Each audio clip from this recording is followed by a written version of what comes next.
جب دنیا میں ظلم، جہالت اور اندھیرا چھایا ہوا تھا، جب انسان اپنے رب کو بھول چکا تھا، اور جب عرب کے ریگستانوں میں لوگ پتھروں کے آگے سر جھکاتے تھے، اس وقت ایک روشنی ابھر رہی تھی۔ یہ کہانی ہے اسلام کی، ایک دین جو صرف ایک عقیدہ نہیں بلکہ انسانیت کے لیے ایک نظام ہے۔ یہ کہانی ہے اس پیغام کی جو ایک تنہا آدمی کے دل پر نازل ہوا اور جس سے پوری دنیا کا رخ بدل گیا۔ عرب، ایک زمین جہاں ریت کے ٹیلے، گرم ہوا اور خون سے لکھی روایتی نام تھی۔ یہاں لوگ اپنے قبائل پہ فخر کرتے تھے، لیکن انصاف نام کی چیز نہیں تھی۔ عورت کو ذلت سمجھا جاتا تھا، غلاموں کا کوئی حق نہیں تھا، اور خدا کے نام پر کئے بٹ پوجے جاتے تھے۔ مگر انہی اندھیروں کے بیچ مکہ کے ایک چھوٹے سے گھر میں ایک بچہ پیدا ہوا، محمد ابن عبداللہ۔ پروفٹ محمد صلی اللہ علیہ وسلم، جن کے والد ان کے پیدا ہونے سے پہلے ہی وفات کر گئے اور ماں بھی ان کے بچپن میں چلی گئی، لیکن یہ اکیلا بچہ جسے لوگ الامین، سچا اور امانت در کہتے تھے، آگے چل کر وہ بننے والے تھے رحمت للعالمین، سب جہانوں کے لیے رحمت۔ ان کا بچپن سیدھا، صاف اور سچا تھا۔ وہ جھوٹ نہیں بولتے تھے، ظلم نہیں کرتے تھے، اور ہمیشہ سچ اور انصاف کا ساتھ دیتے تھے۔ ایک دن جب محمد غار ہیرا میں اکیلا عبادت کر رہے تھے تو ایک آواز سنائی دی، اقرا، پڑھو اپنے رب کے نام سے جس نے سب کچھ پیدا کیا۔ یہ تھی واہی کی پہلی کرن۔ یہاں سے شروع ہوا اسلام کا سفر۔ شروعات میں انہوں نے صرف اپنے قریبی لوگوں کو دعوت دی، حضرت خدیجہ، حضرت ابو بکر اور حضرت علی سب سے پہلے ایمان لائے۔ لیکن جیسے جیسے پیغام پھیلتا گیا، مکہ کے لوگوں کا غصہ بھی بڑھتا گیا۔ انہوں نے محمد صلی اللہ علیہ وسلم اور ان کے ساتھیوں پر ظلم کی انتہا کر دی۔ کسی کو مار دیا گیا، کسی کو جلا دیا گیا، اور کسی کو اپنے گھر سے نکال دیا گیا۔ لیکن پیغام رکا نہیں، کیونکہ یہ پیغام انسانیت کا تھا۔ جب ظلم حد سے بڑھ گیا تو اللہ نے حکم دیا، ہجرت کرو، اور محمد صلی اللہ علیہ وسلم نے مکہ سے مدینہ ہجرت کی۔ یہ صرف ایک سفر نہیں تھا، یہ اسلام کی پہلی حکومت کی بنیاد تھی۔ مدینہ میں اسلام صرف عبادت نہیں بلکہ انصاف، امان اور برکت کا نظام بن گیا۔ یہاں مسلمان اور غیر مسلمان سب کے لیے برابری تھی، سب کے حقوق تھے۔ لیکن مکہ کے لوگ چین سے بیٹھنے والے نہیں تھے۔ انہوں نے جنگ چھیڑی، بدار، احود اور خندق جیسے میدانوں میں اسلام کے سپاہی کھڑے ہوئے۔ کم لوگ تھے، کم ہتھیار تھے، لیکن ایمان کا جنون تھا، اور اللہ کے مدد سے ہر امتحان پر صبر اور ہمت سے کام لیا گیا۔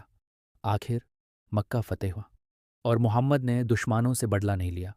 انہوں نے صرف ایک جملہ کہا، آج تم سب کے لیے معافی ہے۔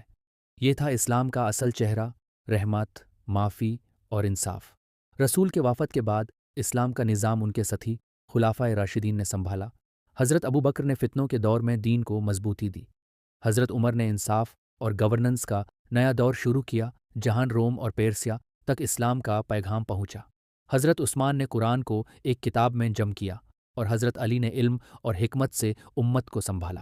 ان سب نے دنیا کو دکھایا کہ حکومت صرف طاقت سے نہیں، انصاف سے چلتی ہے۔ پھر آیا اسلام کا گولڈن ایرا، جب امویت اور عباسد خلافت نے علم اور تہذیب کا دریا بہا دیا۔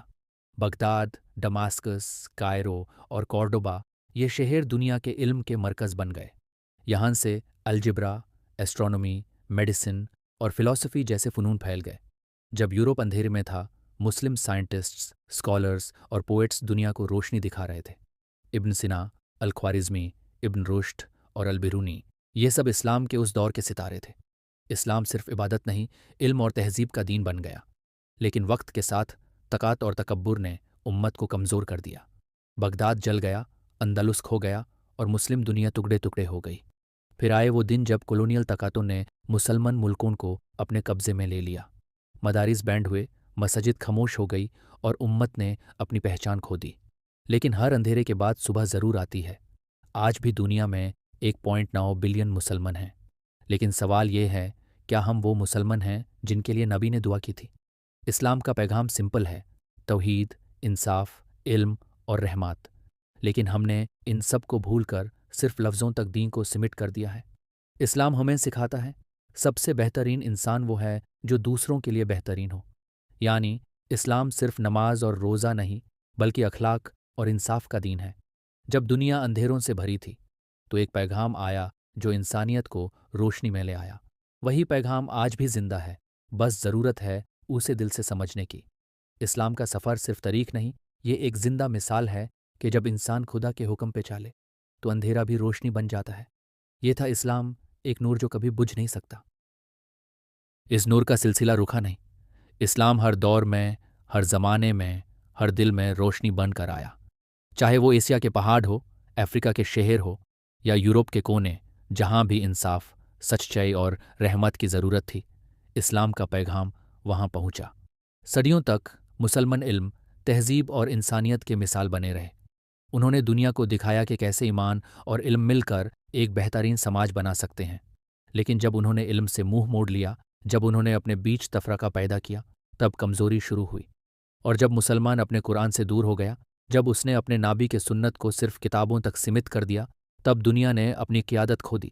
مگر اللہ کا وعدہ سدا کے لیے ہے کہ یہ دین ہمیشہ قائم رہے گا، چاہے کون اٹھے، کون گر جائے۔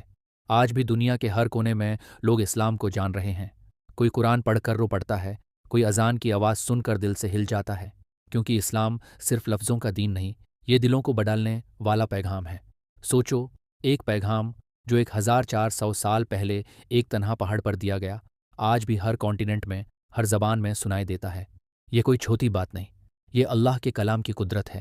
اور اگر ہم اپنے دل کو اس پیغام کے لیے کھول دیں تو دنیا ایک بار پھر روشن ہو سکتی ہے۔ اسلام کہتے ہیں، کسی کے ساتھ برا مت کرو، چاہے وہ تمہارا دشمن ہی کیوں نہ ہو۔ صداقت کو اپناؤ، انسانیت کا عزت کرو، اور ہر کام میں اللہ کا خوف رکھو۔ جب یہ روحیت واپس آ جائے گی، تب امت پھر سے اٹھ کھڑی ہوگی۔ پھر سے وہ دور آئے گا جب علم اور انصاف دونوں ایک ساتھ چیلنج۔ مساجد پھر سے روشن ہوں گی، اور دنیا پھر دیکھے گی کہ اسلام صرف ایک دین نہیں، بلکہ ایک رحمت ہے پوری انسانیت کے لیے۔ آخر میں صرف اتنا یاد رکھو، اسلام کسی زمین، نسل یا قوم کا دین نہیں، یہ ہر انسان کے لیے ہے۔ اور جب ہم اپنے اندر کے ظلم، اپنے اندر کے اندھیرے کو مٹا دیتے ہیں، تب اصلی روشنی ابھر کر آتی ہے۔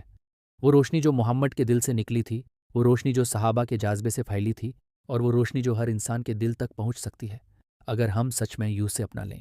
دنیا بدلتی رہے گی، دور بدلتے رہیں گے، لیکن اسلام کا پیغام وہی رہے گا۔ ایک رب، ایک پیغام، ایک انسانیت۔ یہ تھا اسلام، فرام ڈارکنیس ٹو لائٹ۔ ایک سفر جو ابھی ختم نہیں ہوا، ایک نور جو ہر دل تک پہنچنا باقی ہے۔